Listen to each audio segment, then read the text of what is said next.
Well, it looks like it might be the end of the line for the 398 healthy ostriches up in Canada at Universal Ostrich Farm.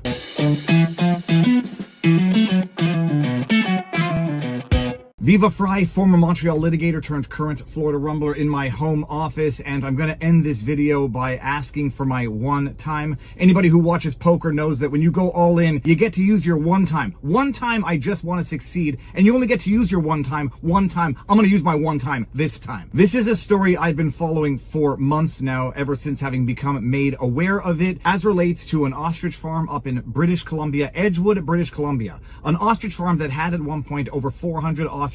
Back in December 2024, there was an illness that killed a number of the ostriches at the farm. I think it was 60 some odd ostriches. 2 of them were tested in December 2024, anal swabs on the corpses, and they were deemed to have been infected with H5N1 avian flu, and the CFIA, the Canadian Food Inspection Agency, ordered the slaughter of all of the ostriches at the farm, even the ones that survived the initial infection. Universal Ostrich Farm contested the decision, the kill order from the CFIA. They took it to a federal court after having received an interim stay of the kill order. They got a ruling from the federal court sometime in May. That is to say, 5 months after the initial infection, the federal court ratified the decision from the CFIA, basically saying it's a reasonable decision under the circumstances. We defer to the expertise of the CFIA, this administrative body that has the authority to make, interpret, and carry out its own rules. Basically a Soviet-style administrative body in Canada that can literally come in and kill your animals if they so decide. Universal Ostrich Farm then appealed that decision, took it to the Court of Appeal in Ottawa, where they had a hearing and got a judgment in August. So bear in mind, we're 9 months out of the initial infection. None of the birds are sick. None of the birds are dying. All of them survived the initial infection.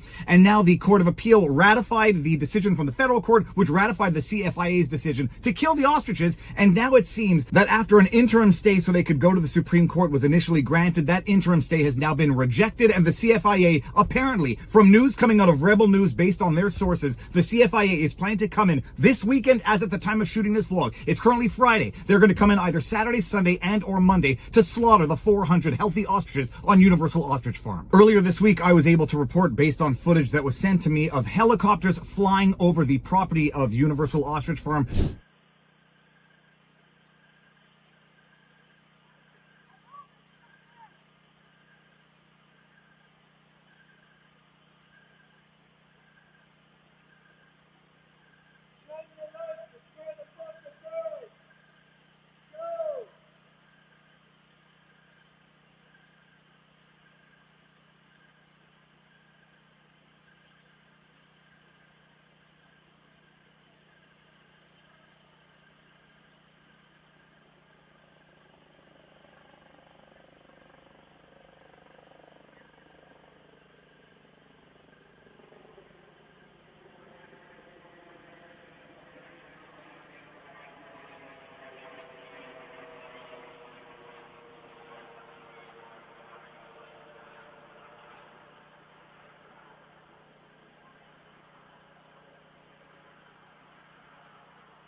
Two apparent police helicopters flying over the property at night, shining a spotlight, seemingly scoping out the territory. That occurred earlier this week, and it looks like the kill order is going to go through based on sources according to Rebel News. Rebelnews.com, if you don't know who they are among the last of true independent Canadian journalists. Breaking: BC ostrich cull likely to start this weekend, sources say. Quote, "This is the end of the line. This is where we rise up," end quote, says ostrich farmer as cull reportedly days away. From Drea Humphrey, if you don't know who she is, go ahead and follow her on all social media. Rebel News has a credible tip. Universal Ostrich Farms' healthy avian flu recovered flock likely faces a cull this weekend. Sources report that a CFIA contracted company is expected to arrive at the Edgewood Farm Saturday evening to cull the herd by early next week. Rebel News is withholding some operational details to protect source safety, but farmers are aware of the latest development. And here you have a tweet from Drea Humphrey at Drea Humphrey. I swear this ostrich is smiling over the good news. The battle isn't over, but the farmers represented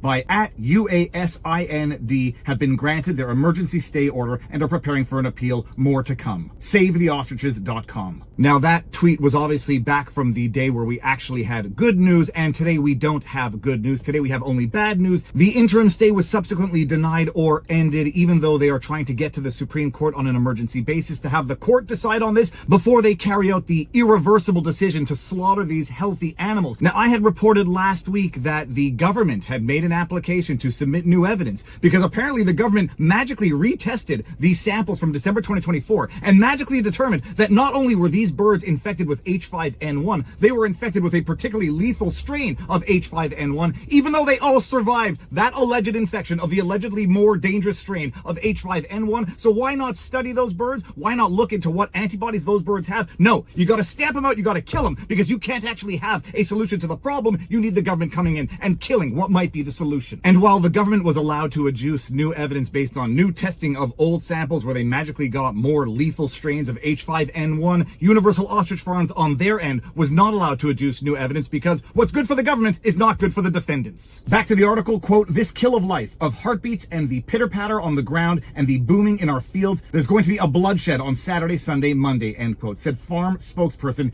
Katie Pazitny, the adult daughter of co-farm owner Karen Epps. The intel comes 2 days after farmers reported seeing military-grade helicopters flying low over their property at night until they shone their own light back. Quote, we're at the end of the line. This is the end of the line, and this is where we stand up. This is where we rise up, end quote. Despite the ostriches being healthy for 247 days and not used for food, the CFIA refuses retesting, adhering to its WHO-inspired policy. Not an irrelevant detail, they have been disease-free for 247 days, having survived the allegedly more lethal strain of H5N1. Let's not ask why or how, let's kill them. But they're not even being used for food. The Canadian Food Inspection Agency has ordered the cull of ostriches on an ostrich farm that are not being used for food purposes, the risk being that migratory birds allegedly might fly through this property, come in contact with the birds which are no longer infected, and then somehow spread H5N1 across Canada. A virus which in Canada has resulted apparently in one single fatality of an individual who did not contract the virus from a chicken or poultry and who died as a result of underlying health issues. Sorry, just rewatching the vlog, I realized I said that the most recent case in Canada was a fatality. It wasn't a fatality. The teenager who was hospitalized with H5N1 was the only case in Canada, did not die. She was in very serious condition, but survived. She did not even contract it from a bird as far as anybody knows. She was hospitalized as a result of other underlying conditions. She survived. She did not pass away. Everything else I said as relates to that situation stands true. Back to the vlog. Yes, that is the severity of the risk in Canada that warrants culling 400 healthy ostriches that survived the initial outbreak. RFK Jr. from Trump's administration has expressed an interest in taking these birds for the purposes of study, but the Canadian government swiftly shut that down and said, no, we must kill them, because the Canadian government, under the leadership of its 3 passport-carrying globalist whore of a leader, Mark J. Carney, implementing the WHO policies of stamping out, must come in now and just slaughter these birds. And the logistics as to how they're going to slaughter 398 healthy ostriches, some of which can weigh up to 350 pounds, and some of which have been in the family of Universal Ostrich Farms for over 3 decades. How they're going to do it, who the hell knows? It is indeed going to be a bloodbath. And when Katie says that people need to rise up and stand up, I don't know what options are left at this point. Stay peaceful. Don't do anything violent. Obviously, that goes without saying. But what the heck are the people to do in the face of such outrageous, egregious government oppression? I would never encourage anyone to break the law, full stop, and there's no but to that. I would encourage people to go there and peacefully protest to form a human shield, but I would not recommend anything to anybody that might land them in jail. That's a decision that they have to take themselves, because I have no doubt the government's going to come in, arrest everybody and anybody on the property so that they can carry out this slaughter without the eyes of the world to see. But that is what is needed at this point in time, the eyes of the world to see the slaughter that is going to be carried out at Universal Ostrich Farms in a quiet, beautiful, idyllic place such as Edgewood, British Columbia. So that is the update as of today, Friday, September 19th, as at the time of shooting this vlog. And I said at the beginning of the video, I'm going to use my one time. I have been asking everybody I know, everybody with whom I have a direct connection on social media to share this, and by and large, they have, and I thank you all for that. I have been trying to get the biggest bullhorns on this. I don't know how much bigger you can get than RFK Jr. at the White House, but if we can get Elon Musk to tweet this out, to put on blast what is happening in Canada, if we can get this to Joe Rogan's attention before the slaughter is carried out, if he thought a $28,000 fine for violating a no hiking ban in the forests of Nova Scotia was offensive, he will be blown away by this act of murderous outrage by the Canadian government. And obviously, if we could get this to the eyes of Donald John Trump, president himself, that would certainly help.